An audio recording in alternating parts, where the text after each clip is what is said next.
All right, welcome today. Feels great to get our first win of the season and on the road. So very happy for our players, and I know how hard they've worked and all that they put into that first game, and coaches included. And so a typical first game, you had positives and negatives and things you want to build off of and things you want to correct and improve on this week. So we'll be starting that process today. And just want to begin just by talking about our players. You know, we had 16 young men that played in their very first college football game on Saturday night, 17 if you count Peyton Hendershot, even though he redshirted last year after getting some time. So, but we had 17 total redshirt freshmen and true freshmen. I think 9 was the number of true freshmen that played. So, large number of guys to get involved in a game at one time, but that's what we expected, and have known that for a while, that we would have a lot of new faces, and those guys got a chance to experience college football for the first time, and it was good. So just got to keep growing and keep learning. Also have to announce that Cole Guest has torn his ACL and will be out for the season. So hate it for him. I know how hard he's worked and played extremely well when he was in there, and great person, works unbelievably hard, and obviously has a setback now he has to handle, and we'll be with him side by side through this whole process, and he'll come back stronger than ever, and he'll be with us again in the future. So I want to thoughts and prayers with him through this time.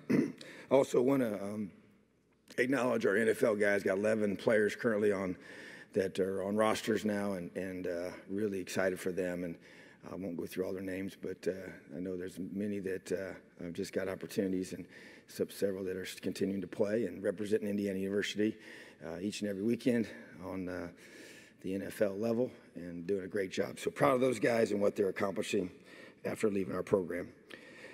Just want to go through, when you talk about our week 2 opponent, the Virginia Cavaliers, and Coach Mendenhall does a tremendous job. Very disciplined football team. Very, as you expect from his kind of teams, they're very good on defense.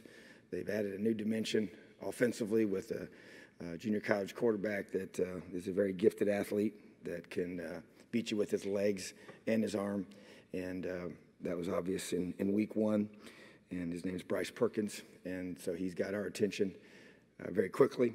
And so very impressed with their offense. And so now you mix a explosive offense with a very stingy defense, and they are always consistent and very effective on special teams. So Coach and his staff there do a tremendous job, and they were impressive in their week 1 opener against Richmond, a very good 1AA program, or FCS as we call it now, and they did some really good things. So we'll have to improve from week 1 in order to play an ACC opponent here at home. Excited about our home opener and the opportunity to for our fans to see the South End Zone and all the hard work that's gone into that, and just really excited about being able to be at home. I enjoy the road games. I enjoy the time with our team and what that builds with your team, but there's nothing like playing at home.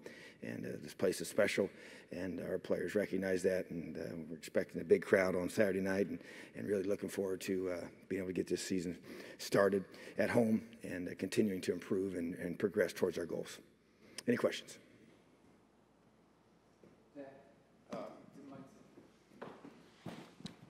I guess with Cole out, number one, just forgive the standard Morgan question, if there's any update there, and then also who do you look at specifically maybe from last weekend, if Morgan also is, if there's no update, to maybe fill that number 1 role at running back? Yeah, there's no additional information for me to add with Morgan's situation in regards to that position. You know, obviously Stevie Scott got a lot of work on Saturday night and showed some good promise, as we saw in fall camp, and but needs to continue to develop and grow. Mike Majette obviously has to expand his role, and really want to see Ronnie Walker step up and other guys, and I really feel like that you know, we have a group in that room of young men that will be called upon now, and bottom line is that, you know, seasons always give you things you don't expect, and obviously this is one of those for us, and you have to adapt and move on, and we'll be able to utilize our whole personnel that we have on the offensive side of the football, Ricky Brookins is a guy that works his tail off, and really excited about the other guys in that room that have a chance to rise up now and get opportunities, and we'll see who, comes out and is able to make plays and be the guy.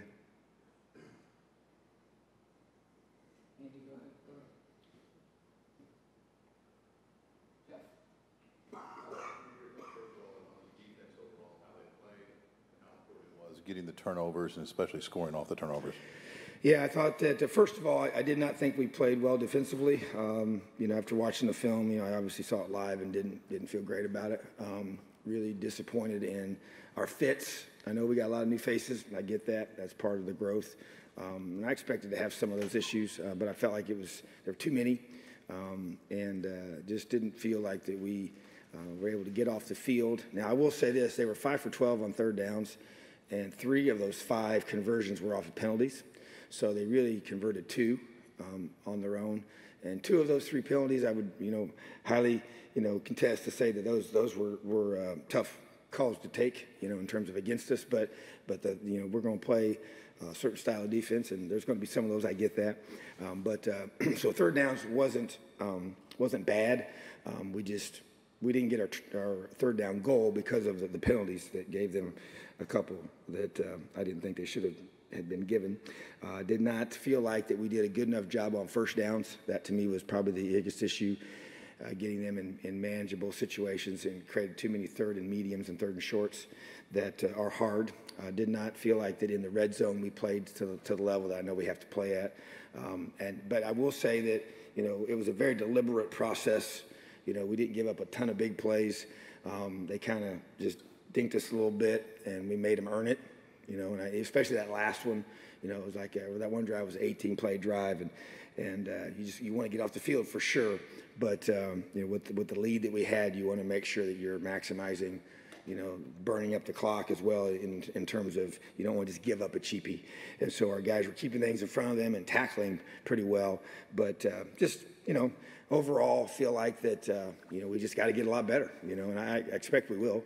That's what we went through. And I was tough on them today in our meetings and challenged them about the standard that we've set on defense. But it's you're kind of rebuilding all this, with so many new faces and guys out there for the first time, and, had some rookie mistakes several times. And that's unfortunately to be expected, but they have to decrease each and every week. And so to me, that's the key for us, is how well we as coaches can get our guys prepared to be able to play at a high level defensively, and to be able to create opportunities. And I share with our offense and challenge them early on to be able to be the ones that carry our football team early as we bring this young defense along. And so I did the opposite last year with our defense towards the offense, and knowing that we had a lot of guys coming back on defense last year and expected them to carry our football team until the offense came along. But then you throw in the takeaways, and to me, that's why I knew they were going to be huge this season. And so when you have a young defense, it kind of puts it back to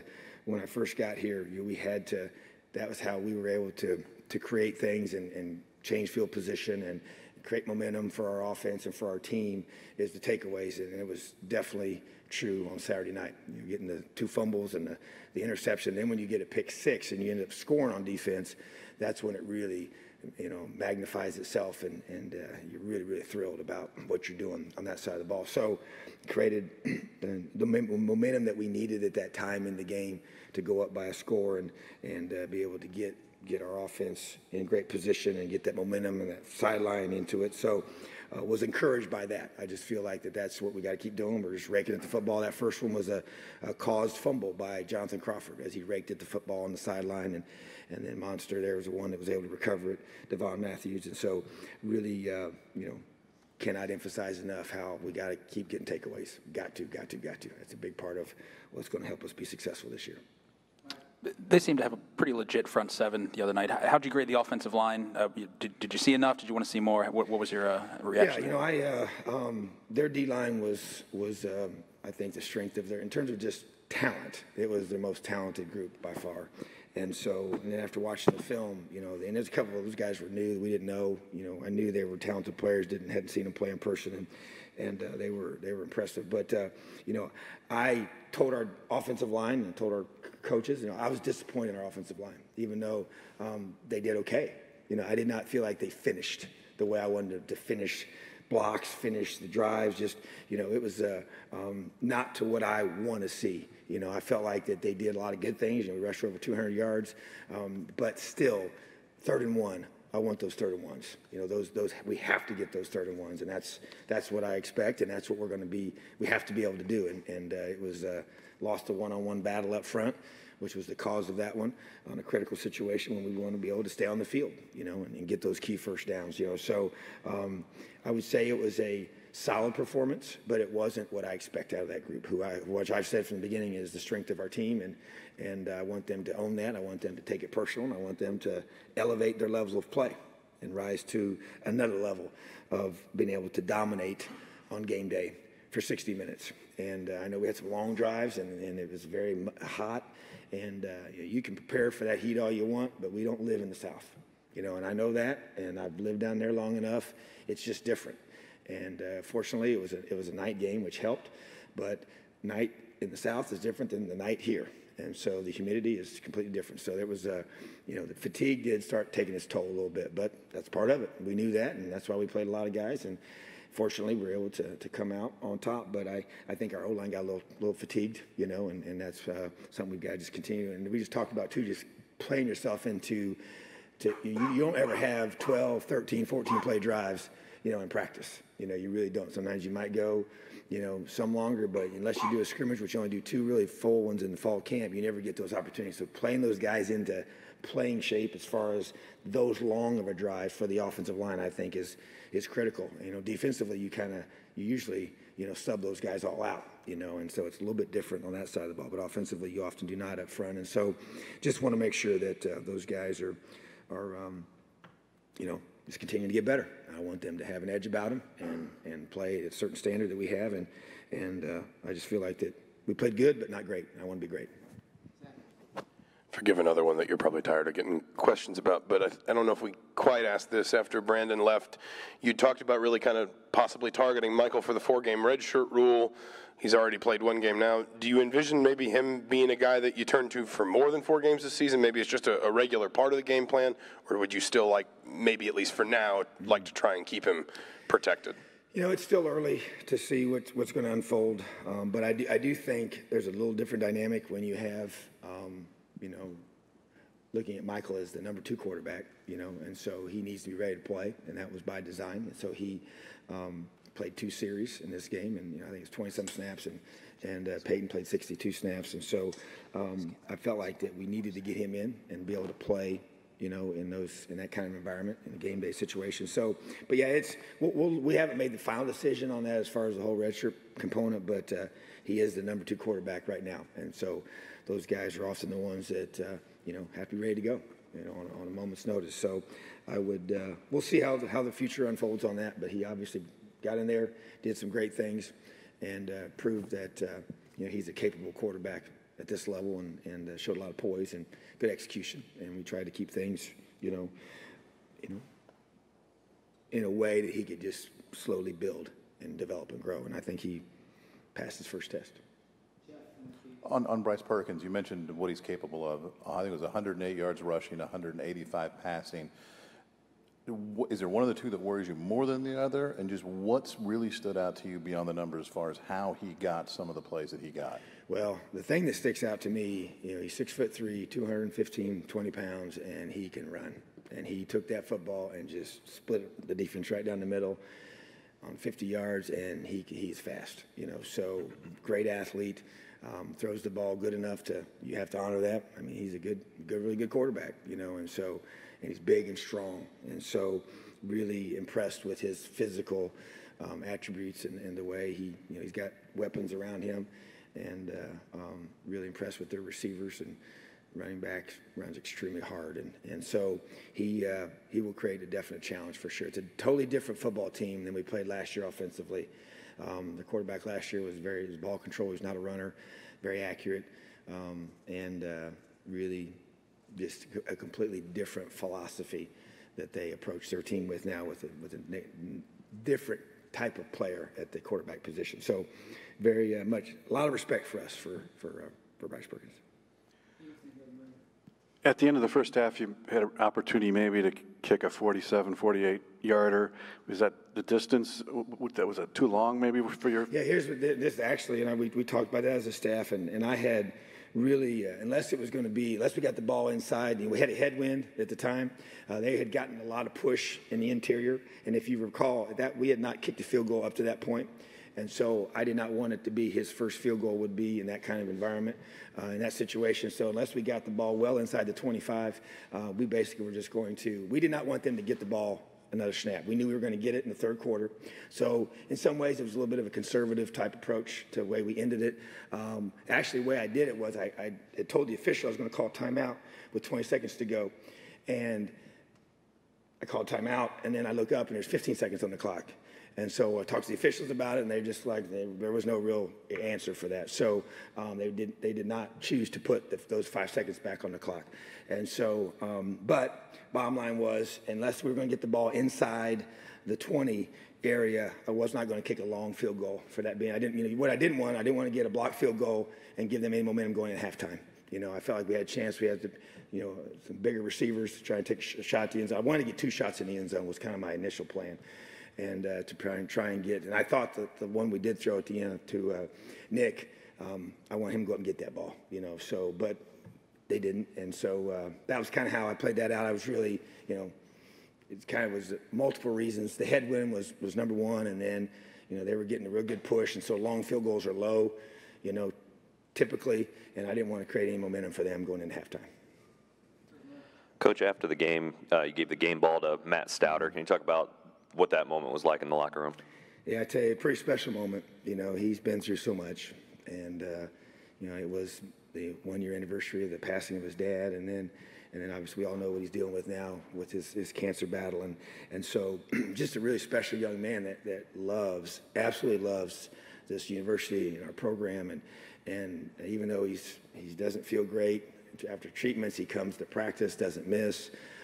Was the same way a year ago when he lost his dad, and he just said, he wrote me a note afterwards and just said that would have been the happiest moment of his dad's life, would be able to be there for that, to see that transpire, and so just a special time. I just respect him so much, and I know our players do too, and we're just pulling for him and praying for him, and I know he's got a tough road ahead, and we're right there with him, and it's helped raise support and money to be able to help his family, because all those things don't pay the bills. So we're just trying to do what we can to help him, and Ricky Brookins has led the way, as you all know, with that, and just a special time. So he was, I think, a little caught off guard. I don't think he expected that. So I really, I'm glad we were able to do that for him, and that was pretty neat.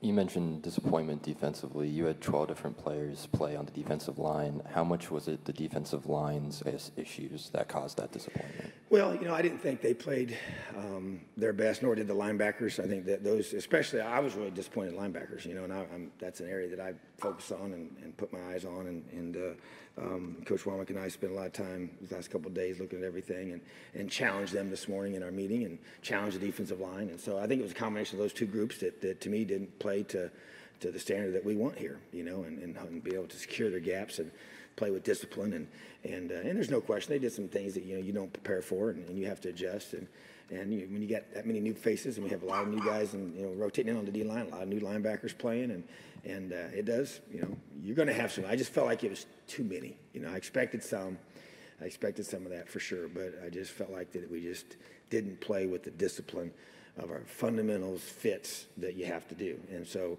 that's going to be the focus this entire week. Fundamental fits.